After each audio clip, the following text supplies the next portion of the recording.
Just want to make sure we started the recording here. We will have a time clock visible.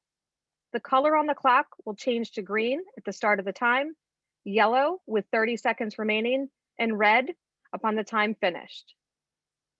So we will begin in alphabetical order. So Miss Tracie Liguid. Okay. Thank you, Lindsay, Nathaniel, for moderating this forum. And thank you to the VBDC for hosting this event and for having me. My name is Tracie Liguid. I'm a lifelong Democrat and a proud Filipino American, and I'm running for the House of Delegates, District 84, because we need to beat Glenn Davis and turn the seat blue so we can have a representative in Richmond who shares our values. Like so many families in Virginia Beach, the US Navy brought my dad, then my mom, here along with my brother, sister, and then me. My parents grew up in Southern Leyte, Philippines, and my dad joined the US Navy on July 2nd, 1959 at Sangley Point. I remember him saying that his dungarees were super huge and he had to roll them over. And in exchange, he became a US citizen. Virginia Beach is a beautiful place to live and to have grown up. I felt safe. I played outside, hung out at the beach, the beaches, Dam Neck, Croatan, Sandbridge, the ocean front, of course. I was expected to do well in school, go to college, of course. I went to George Mason first and then graduated from JMU. Organizing and public service has always been a part of who I am. I've served my community working in news for the Virginian Pilot, as an advocate for the Affordable Care Act, and most recently as a substitute teacher in our public schools. I'm running for delegate because I love Virginia Beach, and I know what people here are experiencing and struggling with every day. Glenn Davis has never shared our values. He has voted to defund our healthcare system and mental health services. And he seems more concerned about climbing the political ladder than helping people recover from this pandemic. I will go to Richmond and fight to protect our environment, to invest in our public schools, teachers and staff, to protect and expand access to healthcare, and to continue to march towards racial equity and justice, especially in light of the shootings at the oceanfront just a few weekends ago. That's time. Thank you. Thank you so much. And Miss Kimberly Melnyk.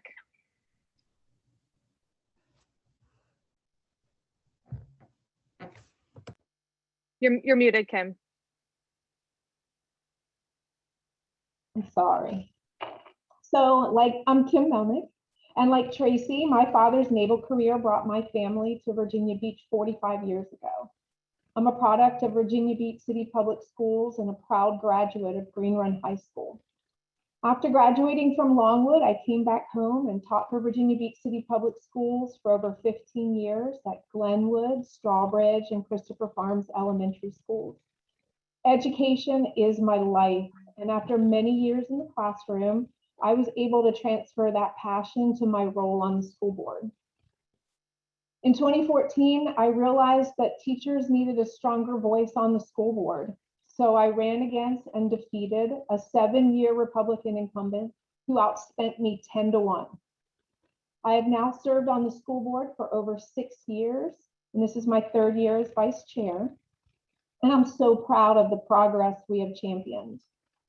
When I first joined the school board, we had 16 failing schools in our city. And now we're 100% accredited in Virginia Beach and have been for the last 5 years. I am proud to be part of that team that has implemented full day kindergarten. We've increased teacher pay, and we now have a first of its kind equity policy. During my time on the school board, specifically as chair of the legislative committee, I realized how desperately we needed solid public school representation in Richmond. Our public school legislative priorities fell on deaf ears year after year. It wasn't until recently with the election of Nancy Guy, Alex Askew, Cheryl Turpin, and Kelly Fowler that we started to gain forward momentum and had a much brighter light shining on public education, finally. It was that progressive motion that led me to where I am today. As a school board member and legislative committee member, I have had a front row seat and have seen firsthand how the Republicans in Richmond have been failing us not only in public education, but in healthcare, voting rights, and beyond. We still need to expand access to healthcare, including reproductive healthcare services and lower costs for Virginians. We need a plan to address the effects of climate change, changes we're already seeing here in Virginia Beach and across the Commonwealth. And we need to make a green future a priority. We need to pass common sense gun legislation so that we can prevent the senseless tragedies that we are all too familiar with in Virginia Beach and across our nation. I've seen enough, and I'm ready to go to Richmond to fight for our community. Thank you to the committee leadership for organizing this forum. I'm really grateful. Thank you both for your opening remarks. Okay, so we are going to get into our questions that were submitted by our members and other voters for District 84. We're going to start with Kim. Looking back, what legislation that you think the General Assembly got right this year, and what is something that you didn't agree with? So looking back on this past year, what's something they got right and what's something that you didn't agree with? So one of the things that I'm really proud of is that they have raised the adult age in the juvenile justice department from 14 to 16. I'm proud of criminal justice reform, banning no-knock warrants, banning chokeholds, marijuana. Glad it's July 1st. Wish it had been sooner. And that's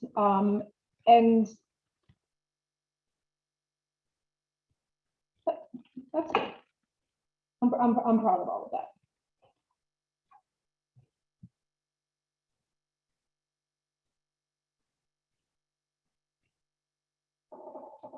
All right, and Tracie, same question for you. Looking back, what is legislation that you think the General Assembly got right, and what is something that you didn't agree with?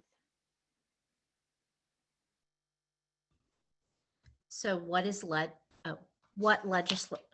pardon me. So legislation that I agreed with, and then something that I didn't like or thought was wrong. I think the most exciting thing I think that's happening with Virginia is that we're the first Southern state to have a diversity, inclusion, and equity council. I think that's amazing. I mean, we are the capital, or the former capital, of the Confederacy in Northam, and we're leading in righting what's been wronged. So that's what I'm most excited about. I'm a member of the Virginia Beach Schools Diversity, Equity, and Inclusion Council, and I believe Kim Melnyk was a part of establishing that. And that is what I'm most excited about. I mean, equity and social justice filters down to everything that we do and what we rely on, you know, our healthcare access, the environment, education. So to have Virginia leading in that regard is something that I'm very proud of, and I look forward to being a part of that even more. And something that we need to work on. Obviously, I mean, Unfortunately, that is time. All right, thank you guys both for that. All right, so our next question, we are going to start with Tracie. How do you define a living wage? And do you support raising the minimum wage to a living wage now, as opposed to $15 by 2026? Okay. I think it was in 2014, I was a part of a social entrepreneurship initiative in downtown Norfolk, and I learned of the living wage at that time. And it's important that people not have to work more than one job to have a roof over their heads and to feed themselves or their family. So I'm absolutely a believer of a living wage being a start.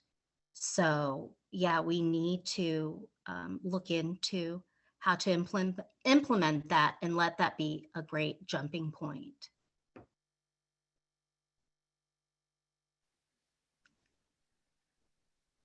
Okay, great. Thank you, Suzanne. All right, Kim, same question for you. How do you define a living wage? I agree with Tracie. It's not just about making ends meet, living paycheck to paycheck. It's about being able to get ahead. You know, as a small business owner, I'm proud to say that no one at my company makes minimum wage. We are a family at Premier, and we treat our employees as family. I'm proud to offer health care. I'm proud that we value women and we offer paid maternity leave, and just proud to value and support our employees and making sure that they're not making minimum wage, so that they do have a fighting chance of getting ahead.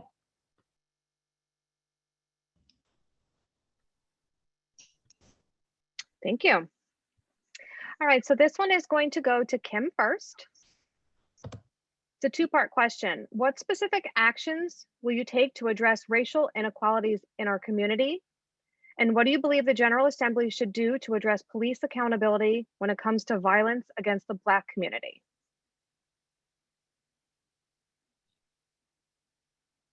So, racial inequality. You know, I am so proud that we implemented an equity policy in Virginia Beach. It is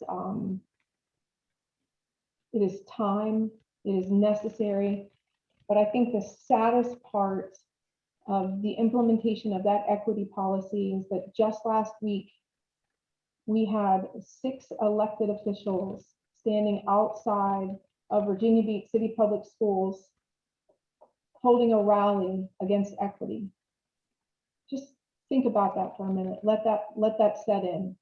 6 elected officials protesting, rallying against equity. 3 school board members,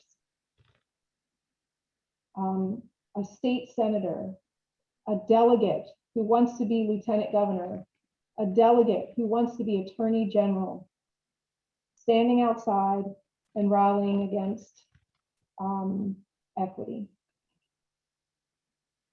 The next part is all about reform in everything else that we do, and valuing people, just as I do every day in my company. Oh, sorry, that 1:30 comes fast. All right, and Tracie, same question for you. Let me know if you guys ever need them repeated. Oh, Lindsay, do you mind repeating it, please? I certainly can. So what specific actions will you take to address racial inequities in our community? And what do you believe the General Assembly should do to address police accountability when it comes to violence against the Black community? Okay. So how to address racial inequities. And then the second part is police accountability. Well, I was a part of, I think Bobby Scott and Senator Kane had a forum, regarding the anti-Asian hate, phenomena. I don't know if that's the right word, but I liked what Bobby Scott had said, that, there is legislation to address anti-Asian hate crimes. It's implemented in our laws. That's important that it's reflected in our legislation. And then, Kane balanced that with making sure that as a community, we're building a narrative to highlight people of color, or it's not necessarily just people of color. If we're talking about inequities, it's LGBTQIA, it's neurodiversity. So we have to, I don't know if this is the right word, normalize or be inclusive as to what community is. And so it's a combination of penalizing and protecting people's rights and human rights. And then also, it's a social call to action and addressing and getting to know other people so that we're not afraid of each other. All right, and next question, we are going to Tracie first. There was a recent vote that will change the way Virginia Beach votes for local offices. What would your vote have been and why? So if you were in the General Assembly, what would your vote be and why? So are we talking about Delegate Fowler's initiative? That's Okay. correct. That's amazing. I mean, for us to implement, or I don't even know if that's the right word. It's not implementing. We're deconstructing racism, systemic racism within our voting districts. It's huge. This is phenomenal. And I did apply to be on that the community committee, which I feel like other people were better suited, but no one else had the time, and I knew how important it was. And I got to the second, to the final level, but not the final. I think it's Brandon Hutchins who's on that committee. But I'm sorry, I lost track of what the question is again. So it would be, what would your vote be? Oh, I would approve it, or I agree with it completely. And then the second part, I'm sorry. So there was a recent vote that will change the way Virginia Beach votes for local offices. What would your vote have been and why? Oh, for the at-large system, to completely abolish it. I love Latasha Holloway's advocacy. It's right on, and I'm so excited about it. I mean, that is an apartheid system that we have been enduring. So it's a hallmark of where we are. I know that 1:30 is fast, isn't it, Tracie? Yes, I agree. Okay. You ready for me? Same question for you, Kim. So I would have voted for Delegate Fowler's bill. So I'm the only elected official in this race who has run with our current system. I represent the Princess Anne district, but I had to run citywide. So there's a piece there where you want to recognize that, yes, I represent all 86 schools in Virginia Beach, but you can't be listed as someone who represents a district and then be forced to run citywide. It's not easy, and quite frankly, it's not fair. And you can't forget that our current system actually favors wealthy candidates. I was fortunate. I was able to run my campaign on a literal shoestring budget, and I'm very proud of that. But it's not always that easy, and it's really not fair. Great answer. Okay. So our next question, we will have starting with Kim. What is your stance regarding Virginia's right to work laws and policies? So I am a business owner. I'm a proud business owner. I care deeply about my employees. They are family. They are family to us. But unfortunately, not every employer is like me. It saddens me to know that 44% of Virginians cannot access paid sick days in Virginia. That should be simple. That should be simple.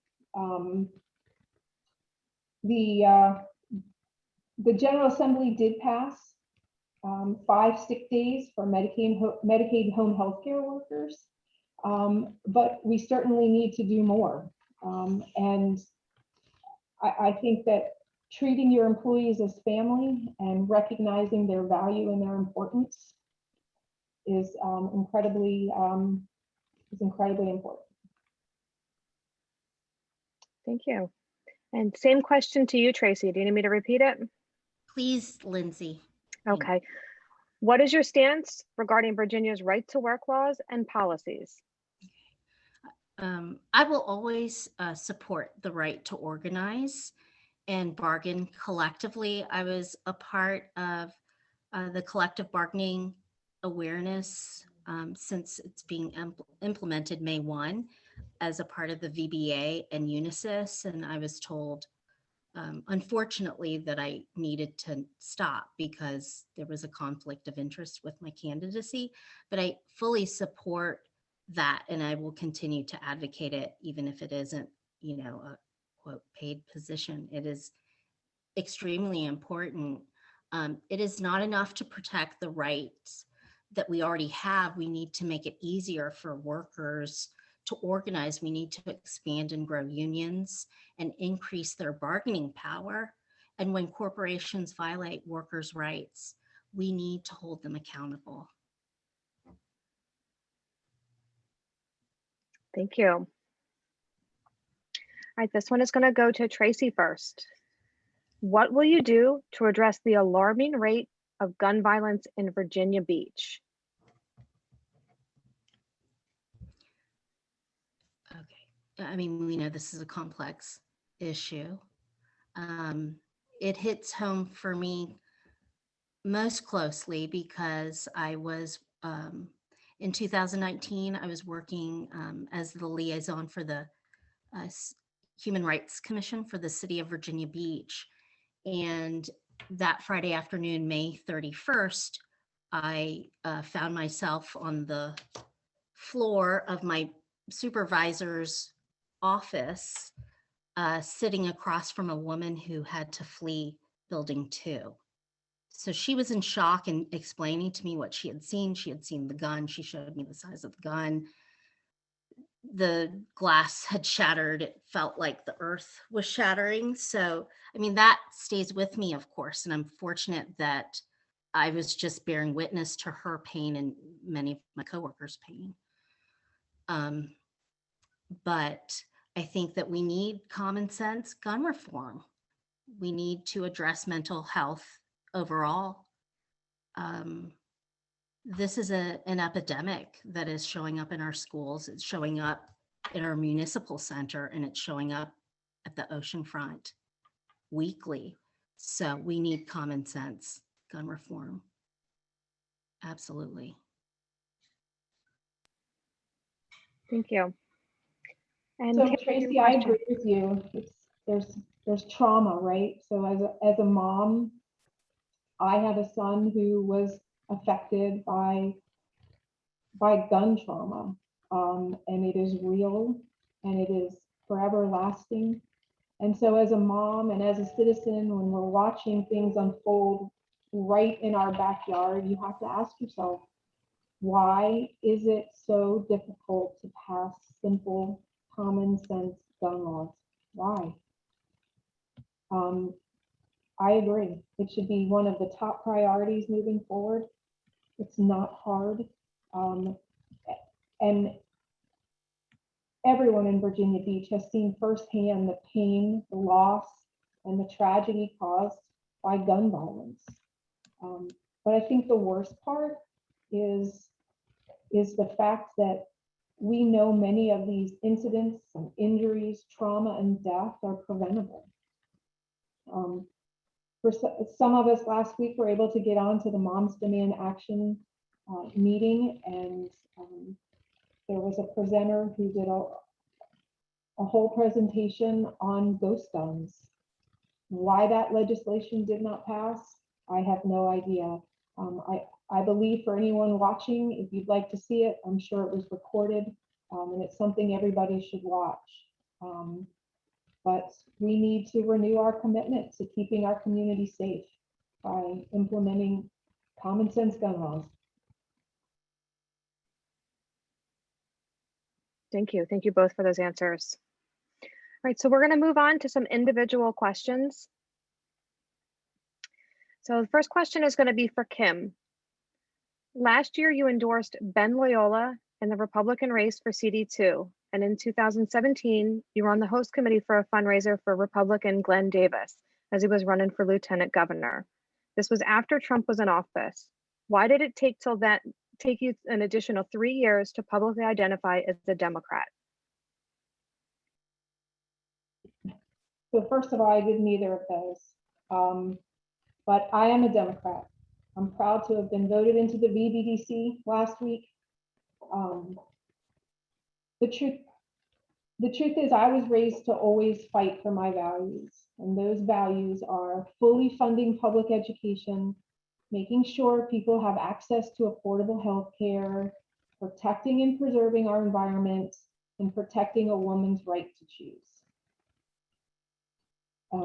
I have run against and beat Republican candidates, well-backed Republican candidates. I'm proud of my Democratic values. I vote for Democrats, and I have delivered progressive policies and regulations on our school boards, of which I am incredibly proud. Thank you. Thank you for that. All right, and Tracie, the COVID-19 pandemic highlighted the disparities in broadband internet access experienced by many children across the Commonwealth. How do you propose the General Assembly attempt to bridge the gap in access? I mean, this is definitely something that we need to address. It didn't just affect our children, which are obviously our most important resource.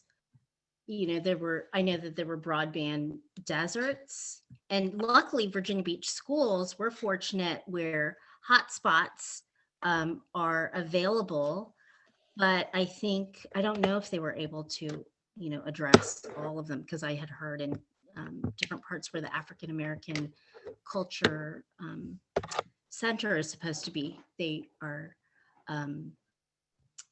were deserts there. But we definitely need to address this issue, because, I mean, even with me, I'm traveling. I live in Magic Hollow, and our access is very limited. We can't get FiOS. So even for this evening, I went, you know, I've come to my friend's house, which I love doing, but normally I can't, you know, do a Zoom like this without having to turn my camera off. So this is definitely an issue, especially if we expect to be competitive in a global marketplace, and to, you know, who knows when the next pandemic will happen and we need to flood our internet again. So this is, I wouldn't And say that's it's an time. emergency. Thank you. All right, thank you for that. All right, Kim, this is a question that was submitted. I preface it again by stating that they're not my questions. They're questions that were submitted in. I usually vote for Democrats because the platform usually supports my personal views on politics, policy, social justice, environment, health, etc. Up to this point, you have belonged to a party that has not supported these democratic views that I have voted for. For a voter like myself that doesn't instill confidence, why do you believe you are the best Democratic candidate when you don't have the history to support it?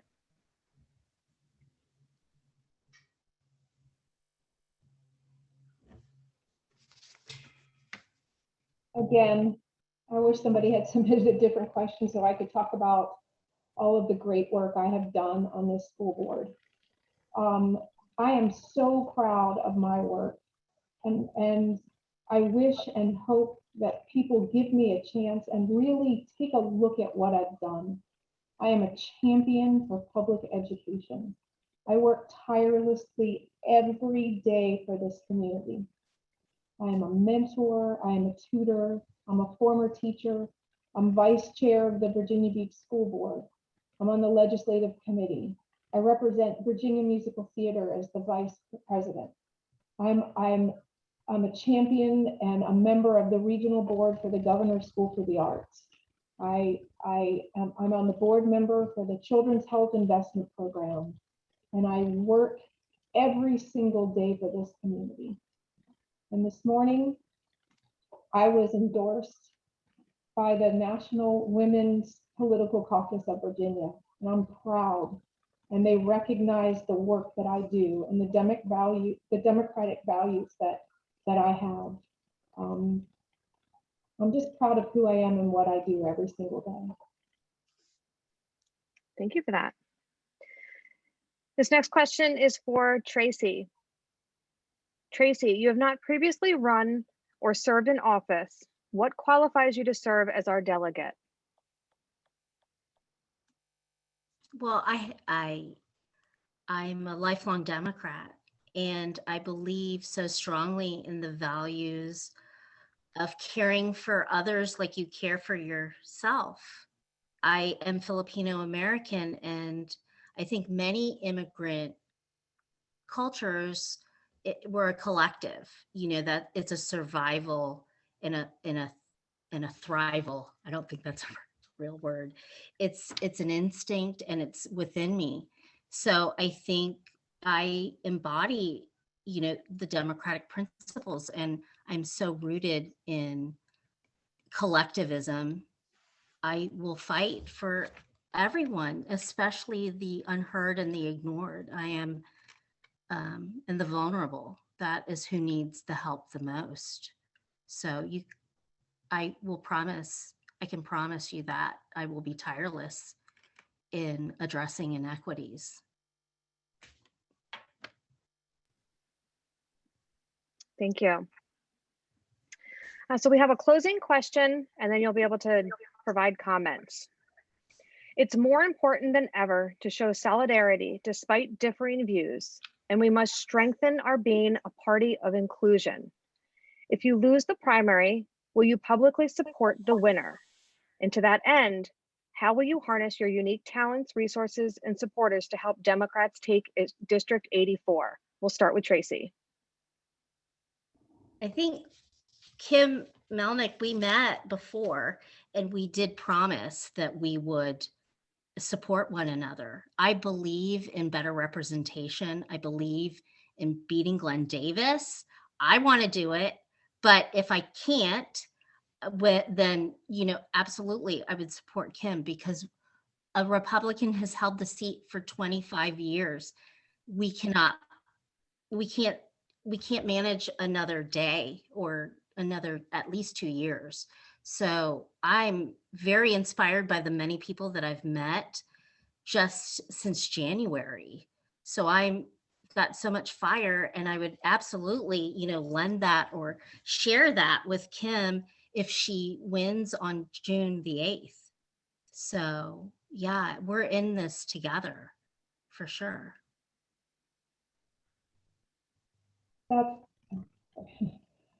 That's kind. Thank you, Tracie. And for you, I will do the same. So at the beginning of this primary, I put out a positivity pledge, and I have stuck to that. I am an educator and a woman, and my job is to lift people and to lift other women up, to be positive, to be loving, and to be caring. And if Tracie wins the primary, Tracie, you'll have my 100% support. I will lend my name, I will lend my experience, and I will help you in everything and anything that you need. I've won twice across this city, the entire city. And I've done a lot of hard work championing public schools and democratic values, and I'll be out there for you. as I know you will be for me if the tables turn. Thank you both for that. That's wonderful to hear. All right, so we are going to open it up for closing remarks, and we will start with Kim.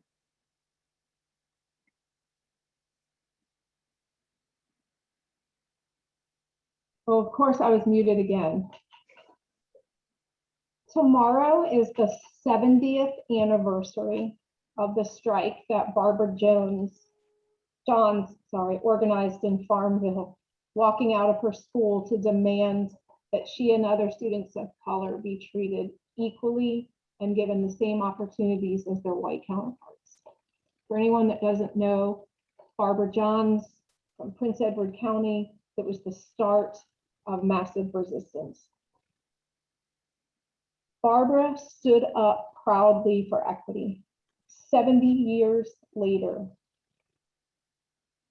a week before this anniversary, we saw local elected officials and candidates organizing a rally against our school board's equity policy. Think about that. 70 years later, this fight is far from over. 70 years later, our own representatives and Glenn Davis stood outside of that school board office and spoke out against equity. Please know that as we move forward this election, I will continue to work tirelessly for our division and our community. Our teachers still desperately need a raise. Our public schools still need resources. We're lowering our student to counselor ratio so our children can receive the attention and guidance that they need. And as your school board vice chair, I have fought for all of these things. And as your delegate, I will take this fight to Richmond. One thing is clear after tonight, is that we cannot afford another second of having Glenn Davis as our representative. We have seen all the votes he has taken directly defying what we as a community want. We have seen Republicans systematically dismantle public education, healthcare, and voting rights. Oh, that comes quick. Sorry.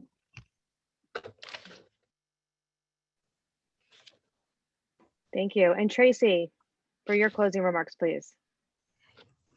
Democrats have an important choice to make in the primary for House of Delegates District 84. I am a lifelong Democrat who serves my community. I will bring much needed change to Richmond and be a fighter for all communities in this district, including those, and especially those who are often ignored and left behind. My opponent, Kim Melnyk, is a lifelong Republican who has only voted in Republican primaries and has recently supported right-wing Republican candidates, including Glenn Davis, who opposes the democratic values she claims to have. Now she is funding her campaign largely with money raised from Republican donors. Go to the Richmond Times-Dispatch and the Virginian Pilot and read the articles about this campaign for yourself. I welcome Ms. Melnyk to our party. Take your word, Kim, when you say you've changed and share our values, but I ask that you start by getting involved in supporting local Dems before running for such an important seat, especially now. We need change, and we need to nominate a real Democrat to take on Davis and turn the polls out and this seat blue. I will not allow anyone to intimidate me, to scare me off. The obstacles have made me more resolved in being a better representative than Davis, absolutely. I hope I can count on each and every one of you here for your vote, because it's together we will win.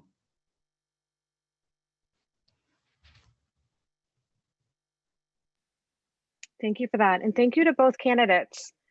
Definitely enjoyed hearing from you. If anybody has follow-up questions, they can submit them to us, continue to submit them. We can disseminate them to the candidates, try and get some answers back to you guys, because we did have a lot of questions that came in. You guys are feel free to drop your information or have your campaign managers drop your information in the chat so people can get in touch with you. We have to keep something in mind, guys. With a primary, we have two amazing Democrats that are running. At the end of this, we all have to come together. We all have to keep that in mind. We have to come together and support, because winning District 84 is the most important part. So thank you everybody for your time tonight. It was wonderful to see everybody. And thank you to both of our amazing candidates. Thank you guys. Thank you very much.